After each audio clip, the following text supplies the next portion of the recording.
Marway nga dù đón hai dinh một ít hà ngà phi thế luôn cũng bà hà ngà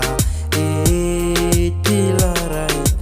happy kênh si sáng ai